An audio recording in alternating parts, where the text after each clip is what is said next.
The digital clock on the station wall flickered 11:57 p.m. The terminal was nearly empty, its silence broken only by the faint hum of fluorescent lights and the distant squeal of metal wheels. Maya adjusted her scarf, clutching her leather satchel a little tighter. She was late. The conference she had attended in the city had run longer than expected, and this midnight train was her only way back to the small town where she lived. If she missed it, she would be stranded until morning. The announcement crackled through the intercom. Greater than the last train to Hollowbrook will depart at 12 o'clock sharp. Boarding now at platform 3. Maya hurried down the dimly lit platform, her heels echoing against the stone floor. She spotted the train along, Silver Serpent waiting in the shadows. Most of its windows were dark, save for a few glowing rectangles where tired passengers sat slouched in their seats. She stepped inside, the doors hissing shut behind her. The carriage was almost empty. A young man in a hoodie slept near the front, earphones dangling loosely. Farther back, an elderly couple sat side by side, whispering quietly in some language Maya didn't recognize. And then, across the aisle from where she chose her seat, sat an old man. He was dressed neatly in a dark overcoat and carried a polished cane, though his posture was too upright for someone frail. His eyes were sharp, almost too sharp, had the kind of gaze that seemed to measure and dissect everything it touched. When their eyes met briefly,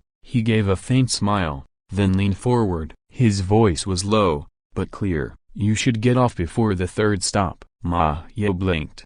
"Excuse me?" The old man tapped the cane gently against the floor. "Before the third stop. Leave the train. If you don't a broken bar you won't return." Maya gave a nervous laugh, shaking her head. Perhaps he was just senile, or one of those strange late-night eccentrics who liked to spook strangers. "I'll a broken bar. Keep that in mind," she said politely, then pulled out her phone to distract herself. But her hands felt cold. The train rattled forward, cutting through tunnels and shadowy suburbs. At the first stop, the young man in the hoodie stirred, yawned, and got off without a word. The doors hissed shut, leaving the carriage even emptier. The old man's eyes never left Maya. She finally broke the silence. "Why would you say something like that?" The old man leaned back, his gaze distant. "I've ridden this train many times. People who stay past the third stop a broken bar, they don't come back. Not the same way." Maya frowned. "What does that even mean?" He didn't answer. Instead,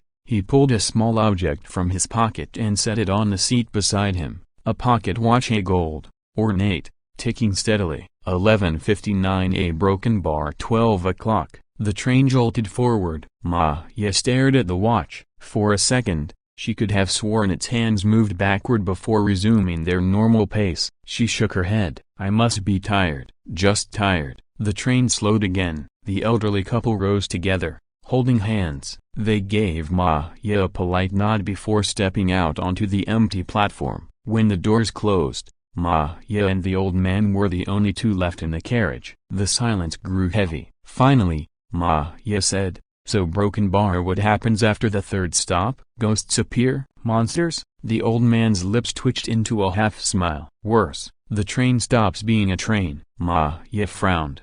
"What do you mean?" But before he could answer, the lights in the carriage flickered once, twice, then stabilized. The world outside the windows blurred. For a moment, Maya thought she saw a broken bar, not suburbs, not stations, but forests that shouldn't exist. Towering, crooked trees that glowed faintly blue, bending in unnatural angles. Her breath caught. "Did you see that?" The old man only closed his eyes. The train slowed. The digital display above the door read, "Stop 3, Black Hollow." The platform outside looked abandoned, swallowed in fog. The lamps barely glowed, and there were no people, no signs of life, only a rusted bench and shadows shifting where shadows shouldn't move. The doors opened with a hiss. The old man stood. "This is your chance." Maya shook her head. "This isn't even my stop." His eyes hardened. "It's the only one that matters. Leave now." But something in her resisted. Maybe it was pride,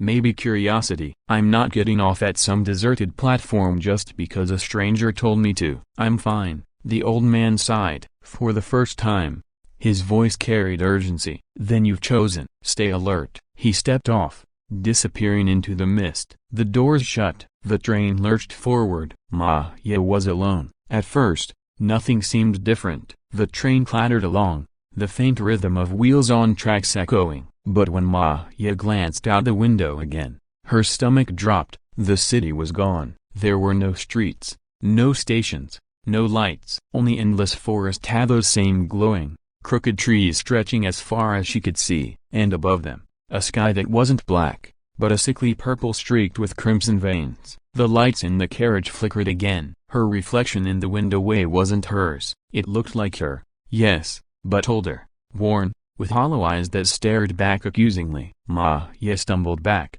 hard hammering. "No, a broken bar, this isn't real." The intercom crackled. A voice, distorted and metallic, spoke. "Passenger count, 1, destination, Hollow Brook, estimated a broken bar never." Her breath hitched. The train roared into a tunnel pitch black, except for the dim lights inside. And then, without warning, someone sat down across from her. Maya froze. It was the old man, but his face was different, younger, sharper, his eyes glowing faintly like the forest outside. His cane was gone. In its place, he held the golden pocket watch, its hands spinning wildly. She stammered, "You a broken bar you got off a—" "I warned you," he interrupted. His voice was no longer weary, but strong, commanding. "This train isn't bound by your world anymore. You've crossed over." Maya's throat went dry. "Crossed where?" He leaned forward. "A place between echoes. Between what was and what will never be. Most passengers don't realize it until it's too late." The train shook violently. Sparks danced along the ceiling. The window showed not forest now,